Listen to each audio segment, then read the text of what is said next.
it work? Yeah, it'll work.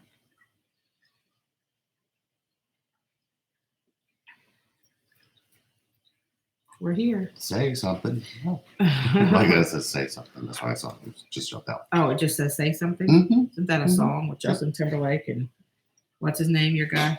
Yeah, Chris Stapleton. Chris Stapleton. Love Chris Stapleton. Right? Hello, everyone. How's Hi, everybody guys. doing? Hopefully you guys are having a It's fabulous the weekend, Saturday. so we are We're supposed to have weekending. snow. We got none. We got a dusting. It's fine. Small dusting, not even It's already a lot. gone. Yeah, It's already melted. It like was there all morning and then it disappeared. It's fine. So how's everybody doing this fine Saturday? Everybody good? I don't know if it'll What actually. are we doing in the office on a Saturday? That's the question. No, we're just hanging in. Hey, y'all. Hey, how are you?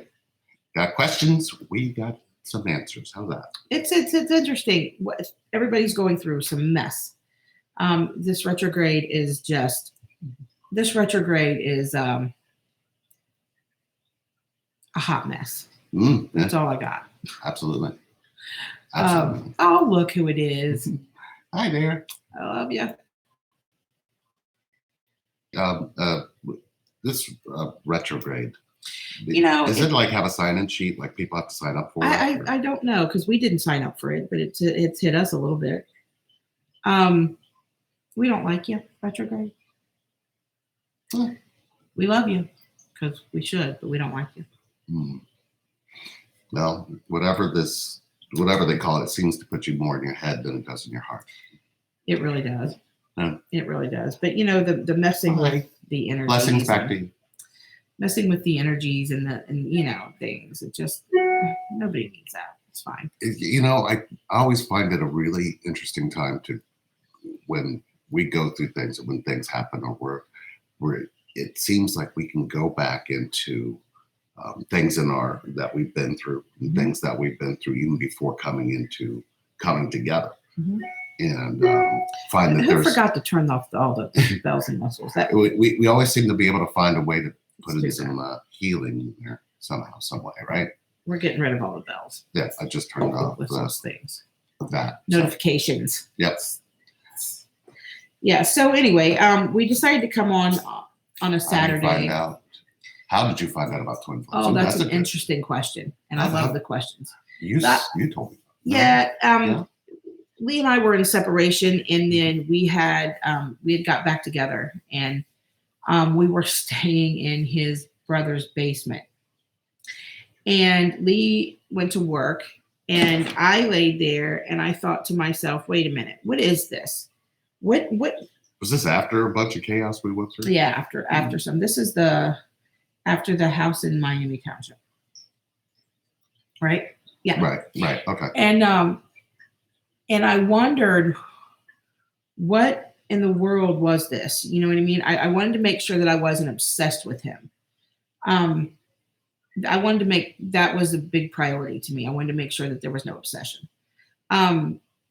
Because I didn't want to go through this again. We inevitably did. Here's how we found out. I said to myself, here's the thing. When I was little, I had this, I call it a box. It's the only way you can physically visualize it. I had this box. It's kind of like it was in me. Mm-hmm. And I knew that, we forgot that bell. Sorry. You let me see that. Yeah, I knew that there was more out there than what I was seeing or what I was feeling or what I was learning with my parents' relationship and dating and watching my, older cousins date or my aunts and uncles and their marriages and things. And I was talking to a very good friend of mine. I can remember I was around 7 and we were on a swing set in my backyard, and we were standing up on the, I don't know what those things were that had 2 seats and they swing back and forth on the swing set, glider type of thing.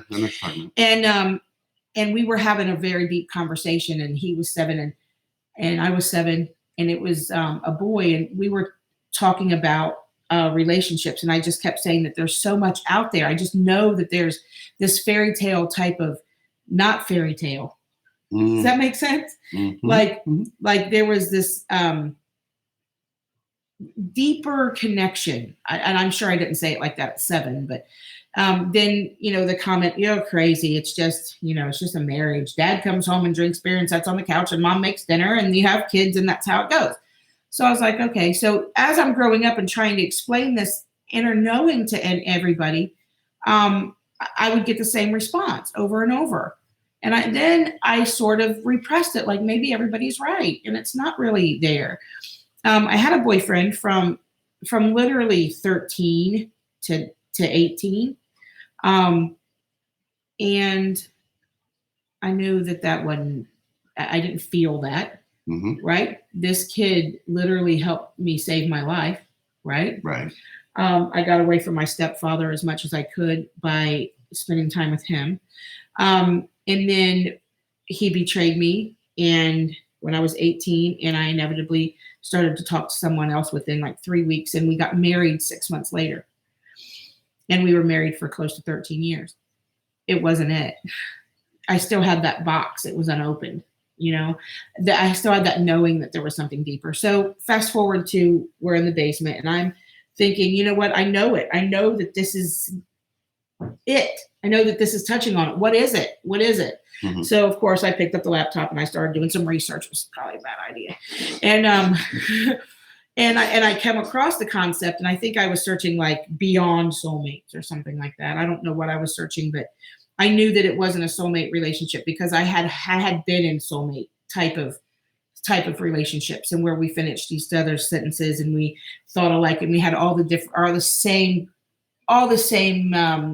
hobbies and interests. And if I turned something on, could be any genre of music, and he was all about it. He knew every genre of music, all the way down to Conway Twitty to freaking Eazy-E.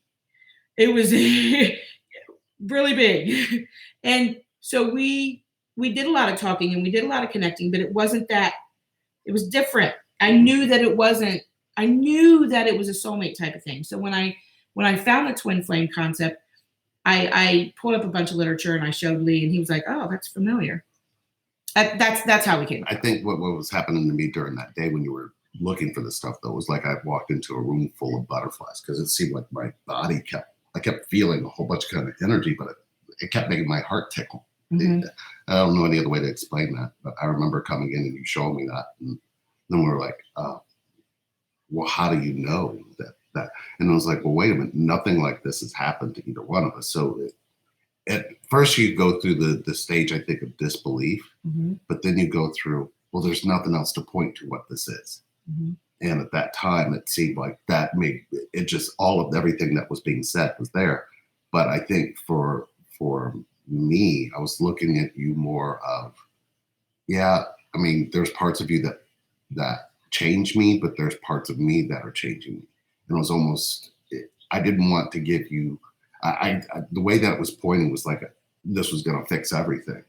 But it really wasn't more about fixing everything as much as it was in allowing me to see everything, becoming more conscious to it. So I believe for me, it had a different thing. And then, we reached out, but that's neither here nor there. But that's actually how that happened. So let's see. It's great. Let me finish her question, because it's her again. Did you see signs like 11/11 during that time of research? Oh, God. 11/11, 22. 9/11. Oh, no, we kept seeing the number. When we both slept, we both kept waking up saying the 29th. 29th. We didn't, we were like, what's 29? What's with 29? Then we thought we was going to get married on the 29th of some odd month. And it come to find out that that wasn't it. The universe made it to where we couldn't get married on the 29th. Then I had that one deep dream that said we were the 29th unit created. And I said, that doesn't make any sense. You're like trying to put a number to a numeric system in the universe, and the universe doesn't care about numbers. It's like, so I was like, what? I started realizing maybe this was just a common thing to show us that we both could see the same numbers at the same time. And I believe it really kind of helped us really see how streamlined things really work. Because I could be looking at the clock, it'd be 7/11 or 9/11, and she would look at the clock at 9/11, and we both send the same text. So it's not like there's something about, I believe there is some significance in numbers, but I think we give numbers too much value over the connection.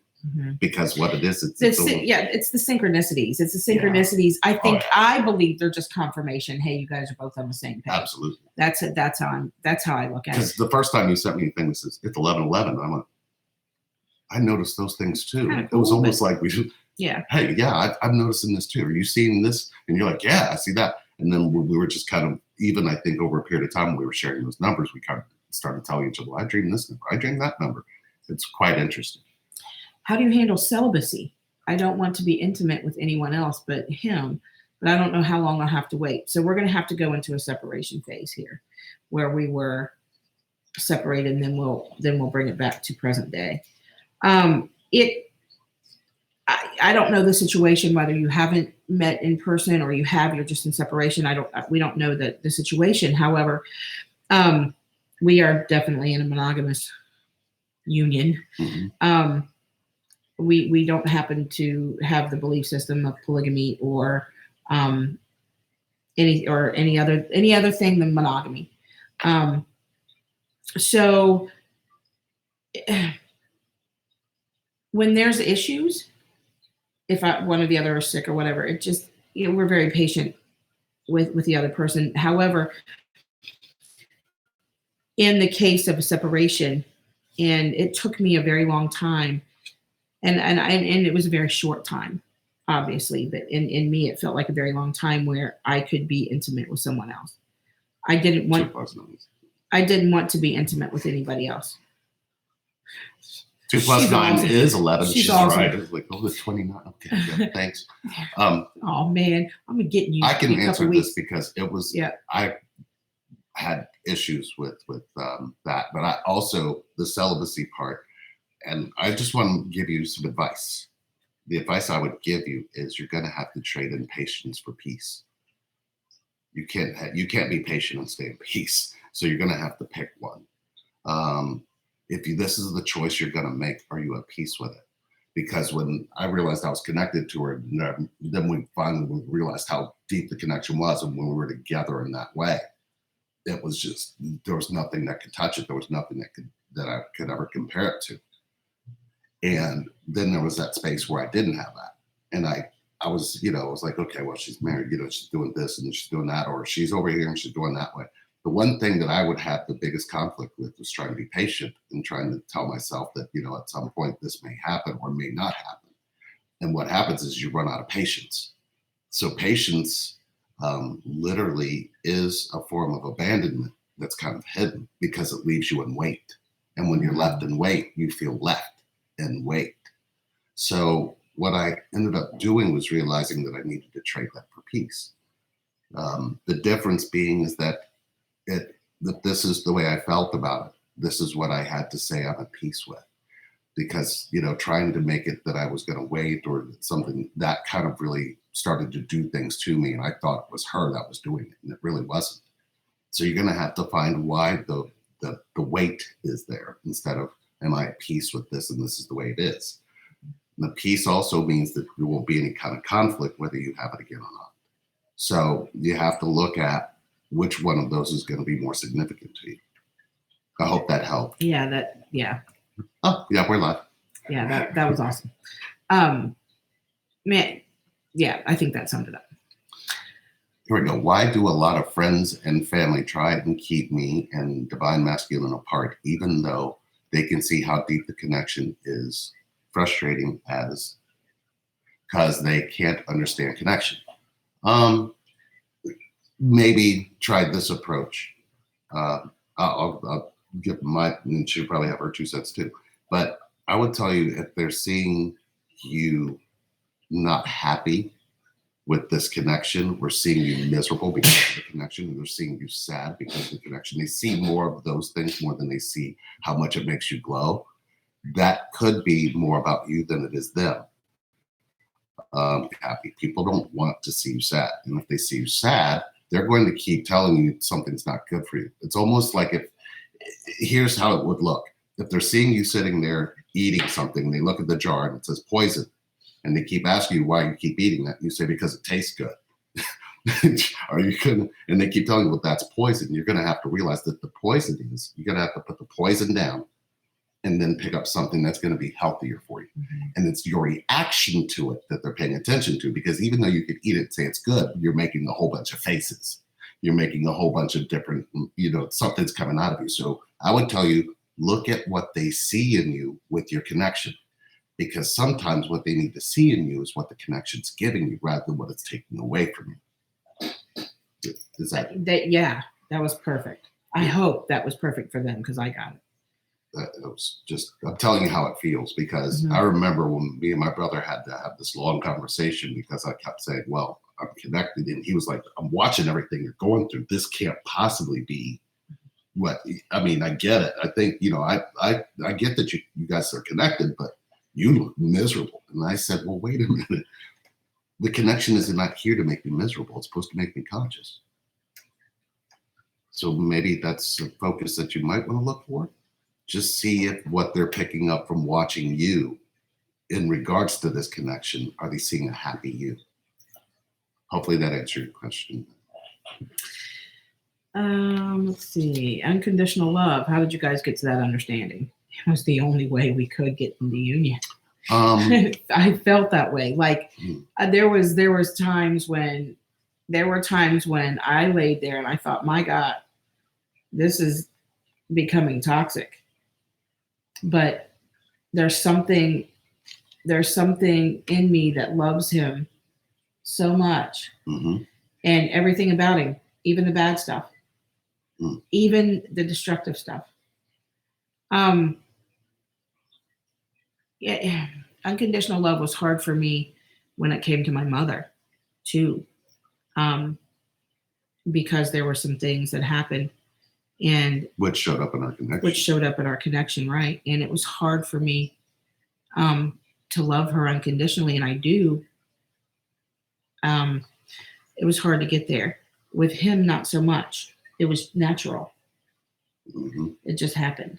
But see, there's the way that she said that, the way that I experienced it, the way she's saying it is exactly what she's telling you from a space that you really have to look at. I'm made up of masculine and feminine energy, and so is she. So if I'm in my feminine and she's in her feminine, in connection, she has conflict because of what happened with her mother. With me and my masculine, she really had a really good connection. It could have been a whole lot better with her father, but she had unconditional love there. She loved him no matter what he did. She has that to me the same way. And it goes in reverse. So even when I'm with her, I still have the same effects of whether she's in masculine or feminine. This is not supposed to be complex or complicated, but it gets to be in this connection. So you have to look at what those things are. And if you don't know those things, the things that are triggering you are things that triggered you in their past. And the connection you have to the past may be what's causing your connection to the person you're with or the person you're connected to. More things than not cause you to be in disconnect or make you even be in separation or make you be in all these things. But you have to take the time to get to listen to somebody to understand what those things are, which I think, why she created Group Camp, which is so powerful. It just does exactly that. We actually can see where the communication was either never given, or we could see that forgiveness wasn't actually something that happened. And now we got to go back and reclaim the child that this happened to, because a child knows unconditional love. You're taught how to have conditions. So it's almost as though, you were being fed, somebody was taking care of you, and then one day a condition showed up where they just stopped feeding you and asked you if you were hungry. So that kind of things happen inside of love, but you don't understand that those things do impact this connection. So hopefully I made sense of that. Question: what if your twin is so rude, extremely rude and cold, that in my dreams with him, he's the one that looks for me and misses me? Happened to me. Oh, and happened to you too. Not so much. Yeah, no, it really happened to me. It happened to me more so than it happened to you. But it happened to me. There was a time when we were in our last separation, actually, that he was so cold and so rude, and rightfully so. I'm going to say that, right? There were some very hurtful things that happened.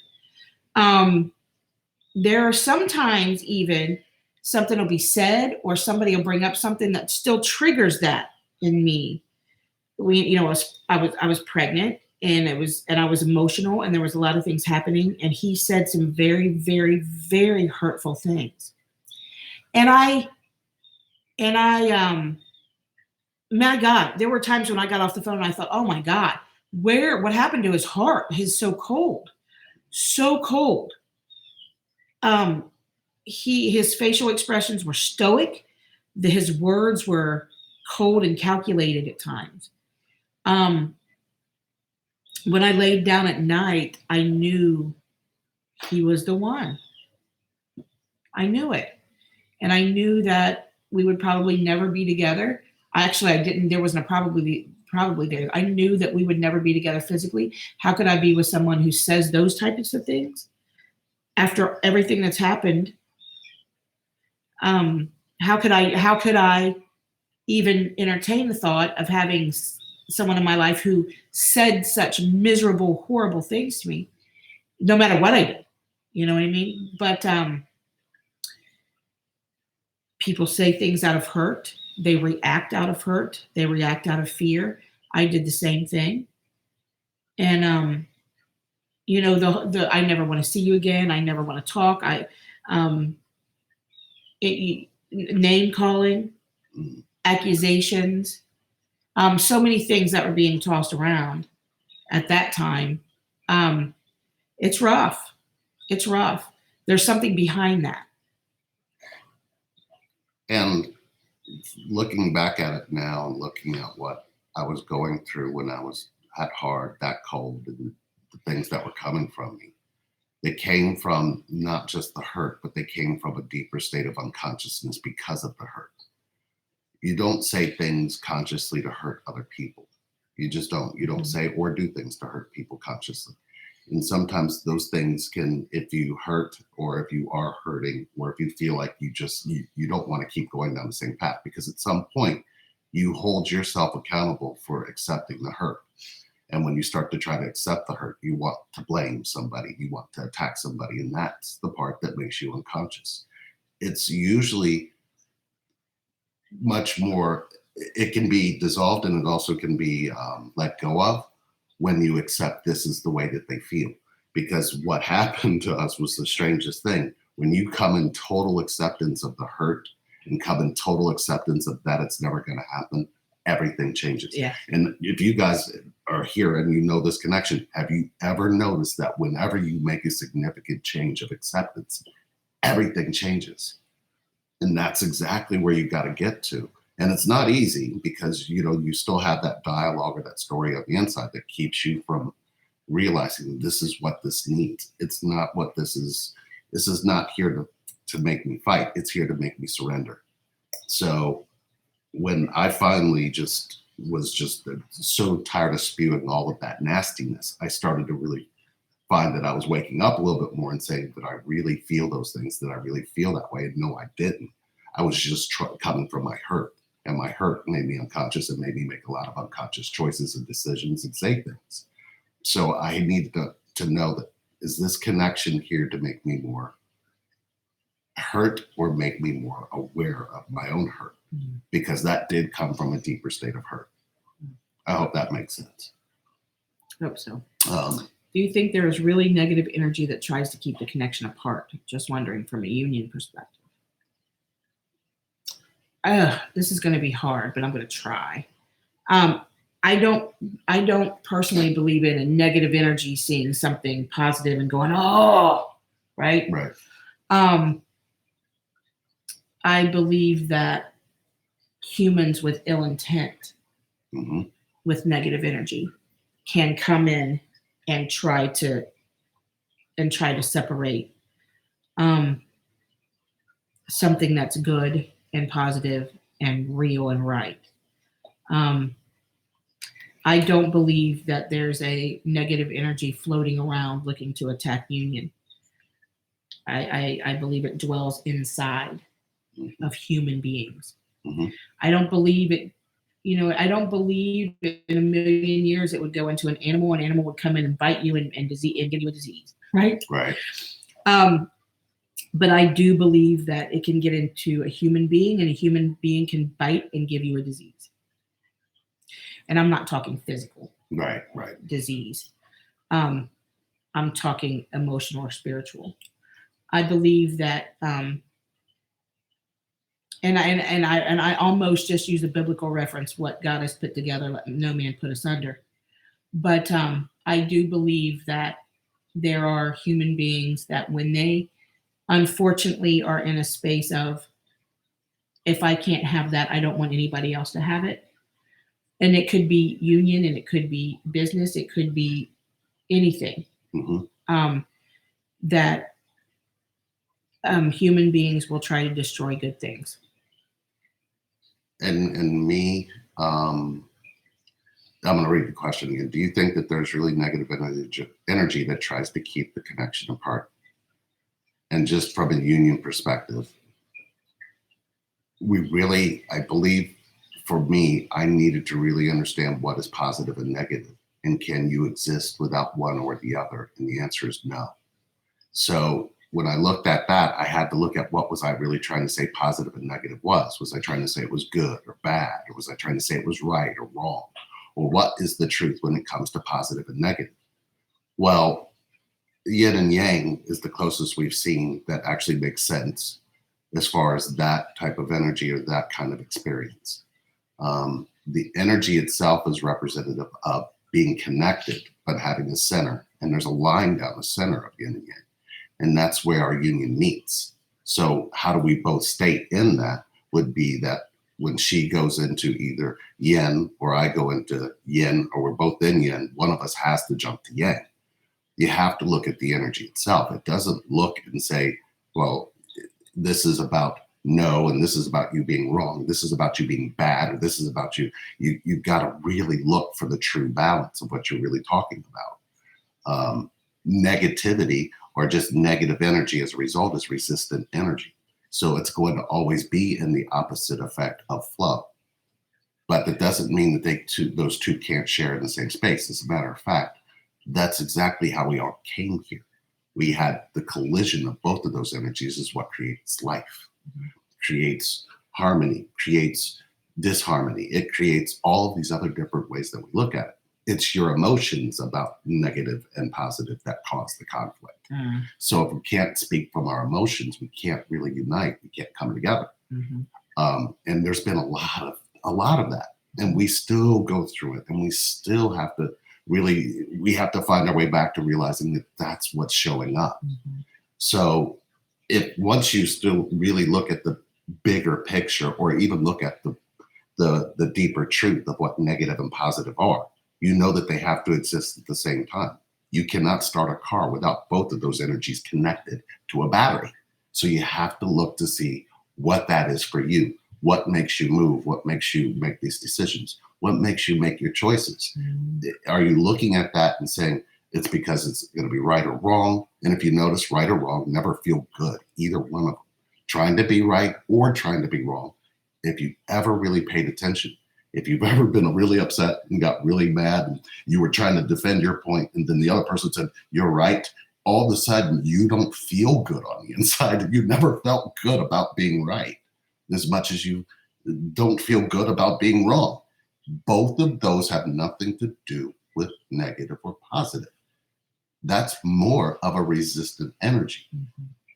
So I would say look at it in a deeper lens in this connection, because the connection's always showing you that, and it's going to keep showing you that till you see that. So I think in our connection, we found that there's a marriage to both.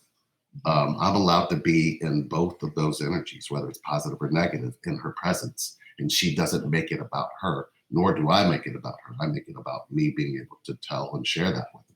Because if she can't see it and I don't speak it, it can't heal. So I hope that helped. Well, let's see. He is getting married, so I've finally broken up with him, and it's for the best. But now I feel like this connection, like all this connection, was illusion in my mind and overrated. Let's start by saying I got married to someone else, and not only did I do that, I had a child, and here we sit. Some paths are going to take certain paths.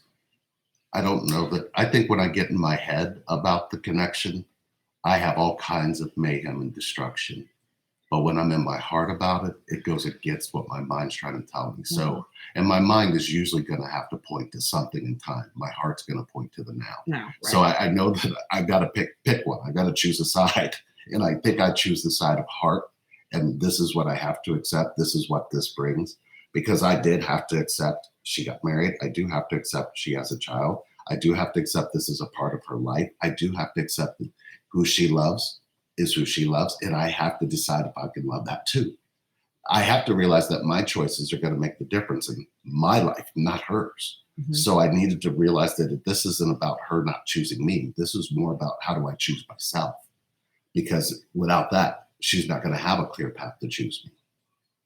Is that about right? I get excited, and I know it doesn't sound good, but I get excited when I see somebody, or when we're in root camp with somebody, or we're talking to a client, and I say, "Oh my God, he's or she's getting married to someone else," or "Oh my God, he or she's pregnant by somebody else." I kind of get excited and I'll tell you why, because I know that it's part of this journey, and the journey's moving, that it's not sitting stagnant, right? That they're not sitting there on the hamster wheel going and going and going, that there's movement, and the universe will put movement in the way of something that's sitting stagnant.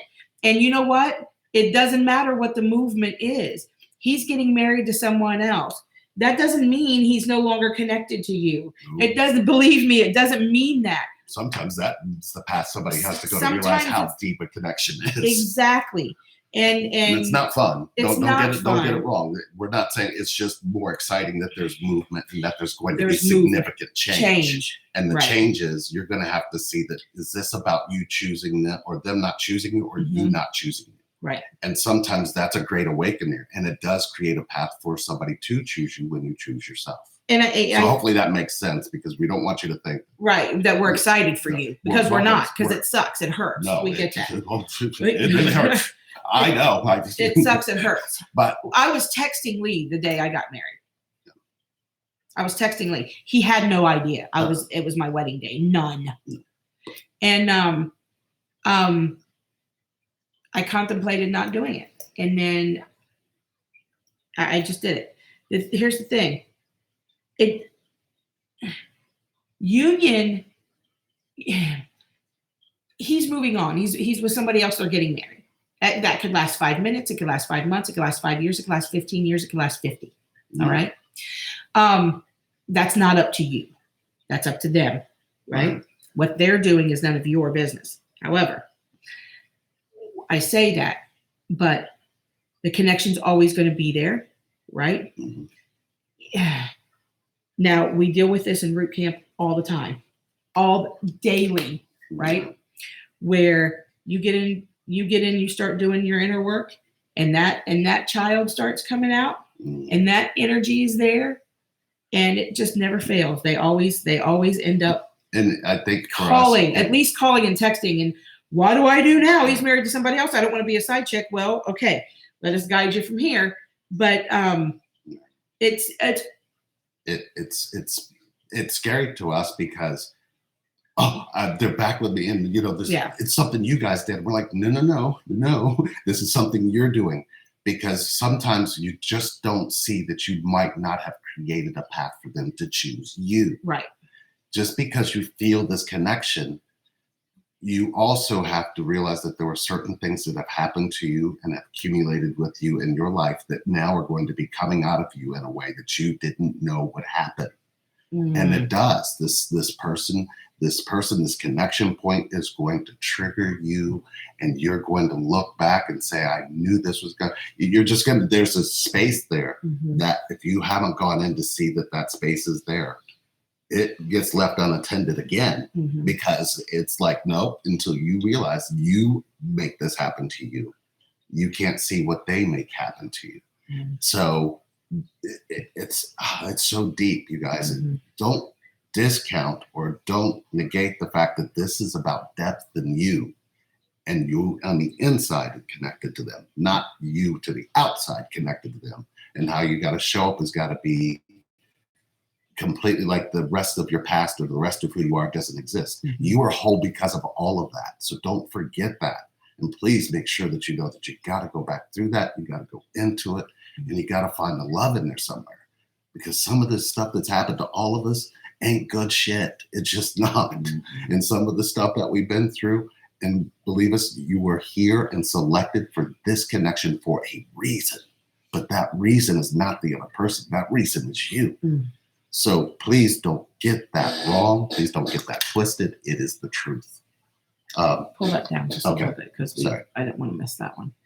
I don't want to miss that one. During the time of separation, should we speak positive about our union? Twin flame, like the law of attraction. I don't think I ever spoke ill of you when we were in separation. I spoke ill of some of the actions because they were hurtful. But I could never say anything negative about Lee, even when he was cold and calculating and it felt like he didn't even care. I didn't have it in me. I was a slow learner. Oh, you still are. But anyway. But there's something about slow and steady wins the race. Yeah.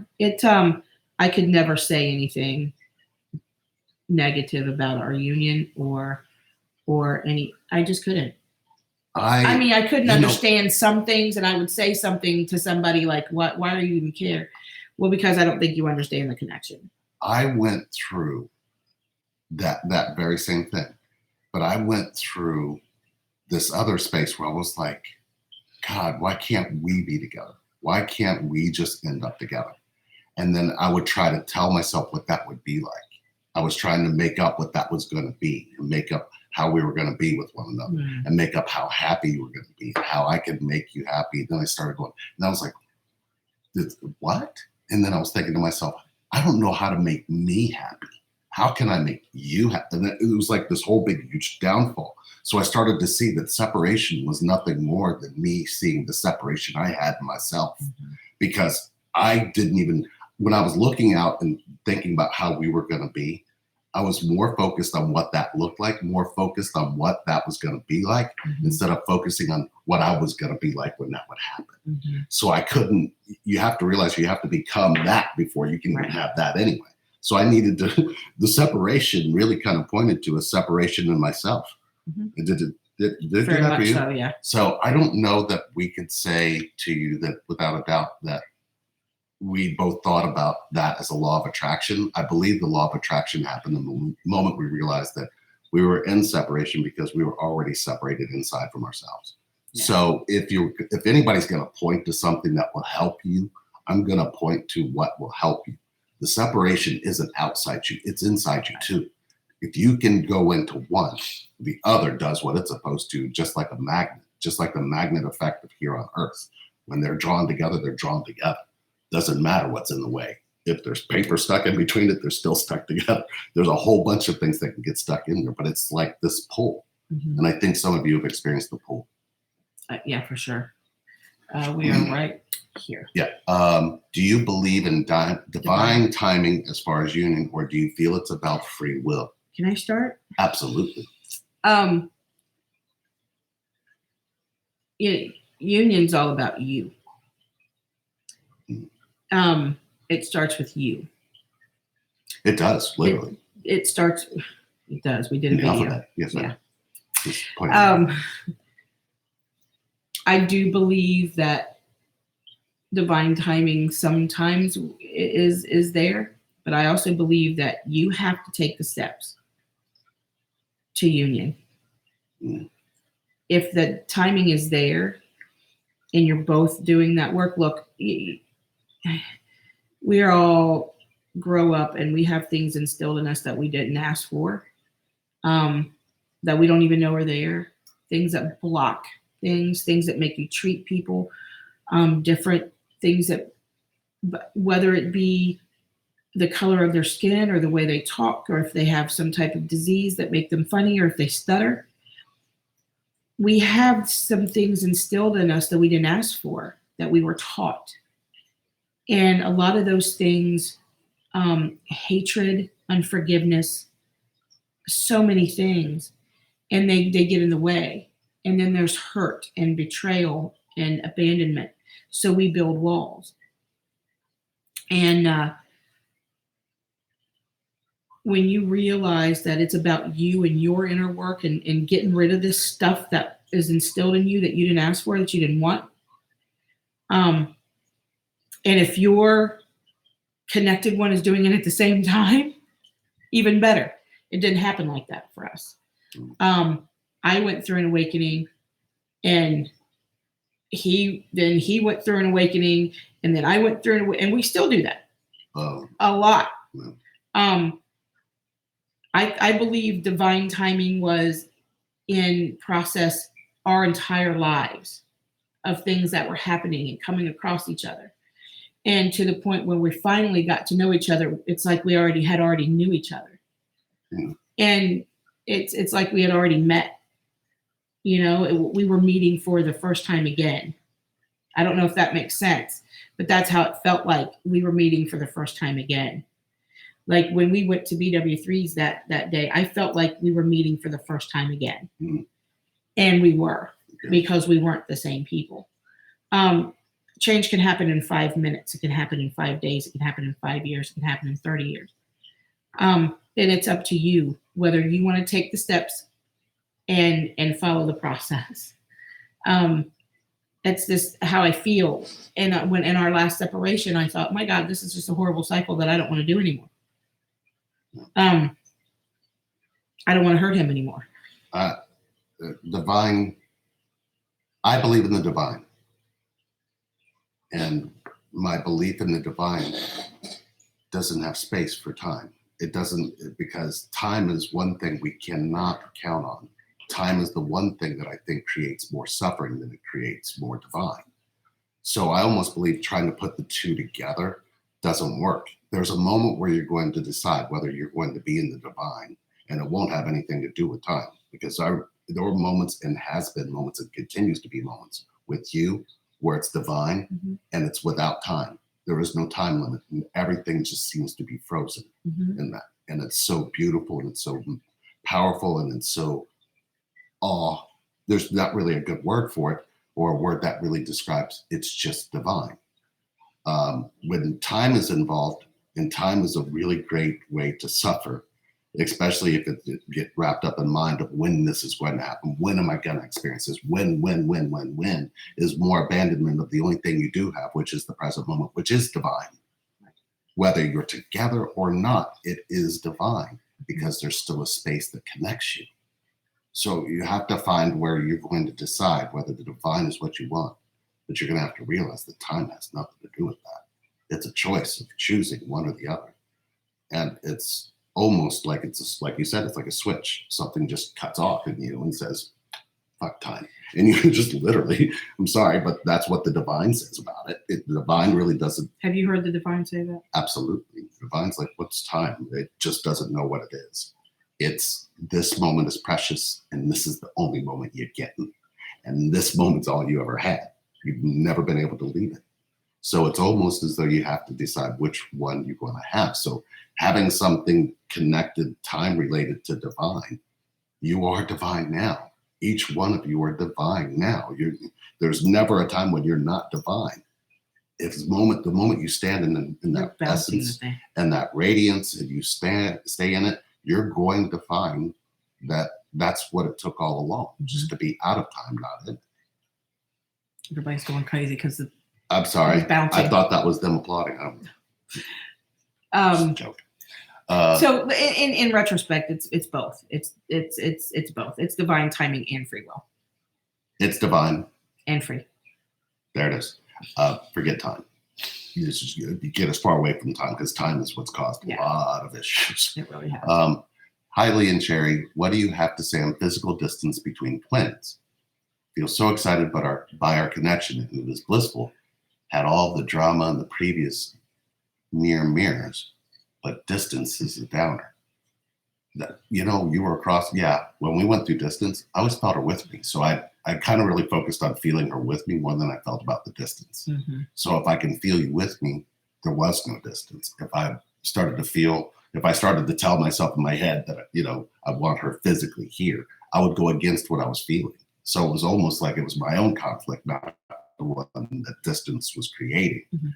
You have to choose which one you want. In this connection, you finally realize you've never been alone. You've always had this other person in you. And are you willing to realize that there is no distance that could change that? So don't make the distance into a downer. Make the distance into space of how you're coming together. Does that make sense? Perfect sense. We were there. We were there. I don't feel nothing anymore for days now, but I know it always comes back. She has a relationship with nothing. That's actually great space to be in. I love that space. The empty space is a space that can be filled. It's never been a full space can be filled with something. So accept emptiness. Love emptiness as it is. If I know he's my TF and he says no, am I living in a state of delusion? If you know and you're knower and you're knower, that's your knower. Hmm. However, don't try to push it on him. Don't try to convince him. Don't try to make him see the light. Let him figure it out for himself. For sure. Yep. And if you delusion, here, don't tell yourself you're living in a state of delusion. Tell yourself you're living in the now. Yeah. The delusion is what you get into when you're in your head. You know, I think we have all been taught how to live in our head before we can live anywhere else on this world. And I believe that causes us all kinds of great suffering. Mm-hmm. You don't need to suffer. You need to see the choice. The choice is you can be present. You can be without the state of feeling like you have to have this illusion of connection, delusion of connection, and then something's completely wrong and fucked up in your mind. That's you judging you. That's you criticizing and attacking you. And now you're just going to have to leave the expectation door open for everybody else to do the same to you. Mm-hmm. Get away from that door. That door is not meant to be the one you walk up to. Trust me, I've been at that door. She's been at that door. We've all been at that door. Everybody in this hole, if you're watching this, you've been in this door. You know what we're talking about. That door doesn't need anybody to walk through it, so don't. Right. For sure. I'm learning that we are playing out our twin framework with other physical bodies so that when it's time to converge as twin, we have actually grown together in a dimensional way. That's nice. I like that. That's big, yeah. It's important to be the tree. I get what you said. It's important the tree to be shaken to get the tree moving forward. And that tree being shaken could be twin getting married to somebody else, twin having a baby with somebody else, twin going to be with, that's a tree shake right there. Yeah. You're standing stagnant. Let's get this ball rolling. It may not be the way you want the ball to roll. And what's interesting is if you know our journey, you guys know that Sherry did get married to somebody else, but then marrying somebody else let her really see the choices that were clearly before her. She choosing somebody who was disconnected from her, not a part of her, not of this. And then over here, she had a person she was connected to who wasn't making choices to be connected to himself. She was stuck in between two spaces. She chose the right space, because if she would have chose me in my disconnect status, we would not be here doing this or doing everything we've done. So know that sometimes those things have to happen for things to come together. Mm-hmm. And they may seem really bad, and we're with you. We'll hold you through that pain. Mm-hmm. It's not easy. It's not something that we take lightly. But there is that space where you have to realize that the tree does need to kind of grow that direction in order for it to be stronger, for it to become more vibrant, for it to give you more oxygen. So sometimes shaking the tree makes sense. Mm-hmm. How do you tell someone, I know he is my twin, and I want him in my life, and I don't care about romance? Like, if he doesn't feel any romantic feelings towards me, it's fine. I just want him to be a part of my life. How do you tell somebody you're connected to them? You just say, I feel connected to you. If you try to say, I feel you're my twin flame, you've labeled something that they have no idea what is, and you have no idea what they're going to research, and you have no idea what's going to make them either cut you off, run away, or run closer to you. So just telling them you feel a genuine connection to them makes a lot of sense, mm-hmm.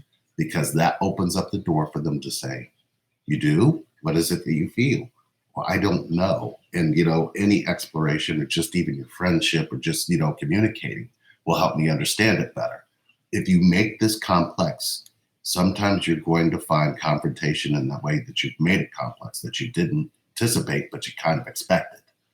So be careful of how you can fall into expectations of somebody running away if you tell them you're my twin flame. That literally will put somebody scared if they stumble across something that makes them feel overwhelmed, makes them feel like they're your savior and they don't even know how to save themselves. Mhm. So just tell them you feel connected, I think, is a really good way.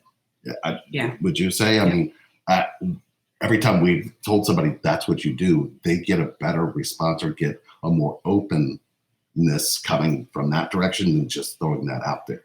Because, if we all look at it, twin flame is pointing to connection. It's not pointing to disconnect. It's not pointing to relationship. It's not pointing to all these other things. So that's what we're looking for. And that's what the other person, I think, I would approach it from that way.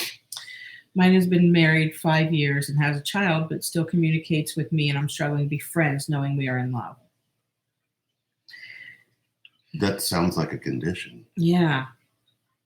Can you love without? Very much so. Yeah. Can you love them in all these ways and know that you're getting? If they're communicating with you in one aspect, they're not communicating with the other in that aspect. Trust that. So just why don't you let it just grow in that direction? Because if they're all able to come to you in that love right now, don't find a way for them not to. Right. I hope that makes sense. Let's see, my Twin twin flame got married to someone else and I feel stuck. Don't know how to move on. Move in, not on. Go in, not out. You know what I mean? Yeah. You can go in and go out. Yeah. That's big. Yeah. That's big. That's what root camp's for. Yeah.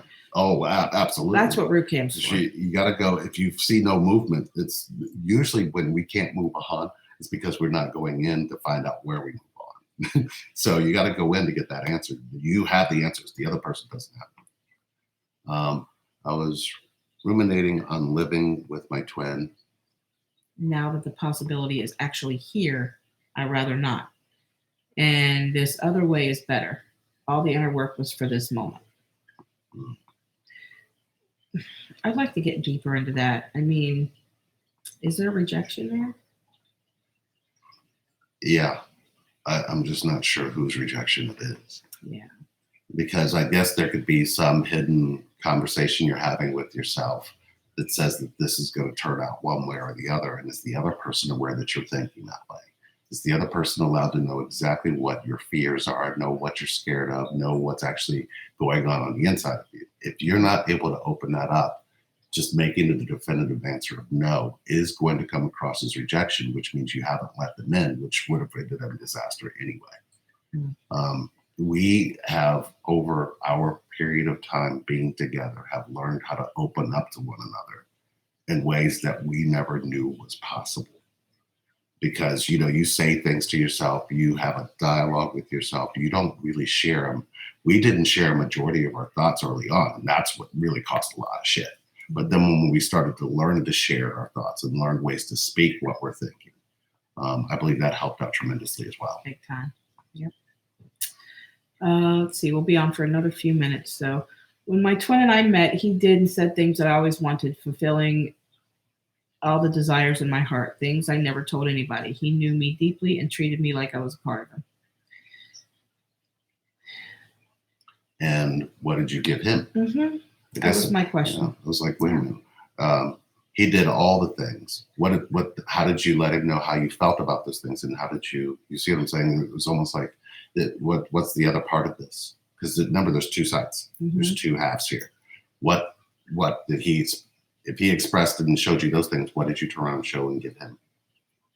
Free will. How did you learn to respect it? Mm. I realized I had a cost associated with will. Right. So I got rid of the cost. Made it free. Sorry. Right. I couldn't resist. No, but it makes perfect sense. It makes perfect sense because, I how many times that I've been asked personally, how in the world could you be married to somebody who was cheating all the time, was constantly cheating, was a cheater extraordinaire, the master cheater. You can stop me at any moment. No, I don't mind that you go on because I've had it in healing, so it's Right, not right. really impacting. So, how do you trust? And I use free will to trust. I don't even have to use that anymore. Hello. I just don't. I respect it. I respect Lee, and I know that Lee respects me, and it just is it's not even discussed. It just is. I had to unlearn how I learned to disrespect free will first. Right, there it is. I had to unlearn what I was trying to tell myself about free will. So you have to sometimes go back the path of what you told yourself to get you to the space where you just didn't respect free will. Where did you learn free will? So free will could look like, you had a parental figure who didn't choose to do things with you. Mm-hmm. And you believed that was their will and you had to suffer in that. But you have free will in you to go to them and talk to them and tell them you wanted to spend time with them. There's so many different ways to look at what you're pointing to when it comes to free will. You just have to see what it is that you want from free will that free will is not wanting from you. And you have to keep paying for, because remember, the word is free. So whatever you're paying for, you have to realize that there's something in there that you're saying there's a cost associated to it. And what's the cost of healing? Mm. What do you mean by clearing? I'm not sure what that's a reference to, but I can. How do you do clearing? Touch on that a little bit. Is when we're talking about clearing all that stuff away we've learned or been instilled. You know what I mean? Yeah. Things like that.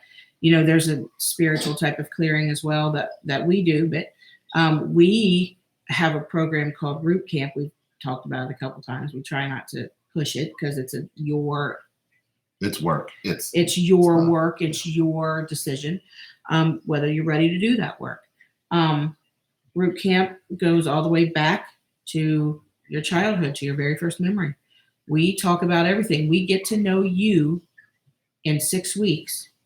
And there's a mental map there. The reason that you're acting and reacting these specific ways, the reason this triggers you, that triggers you, but this doesn't.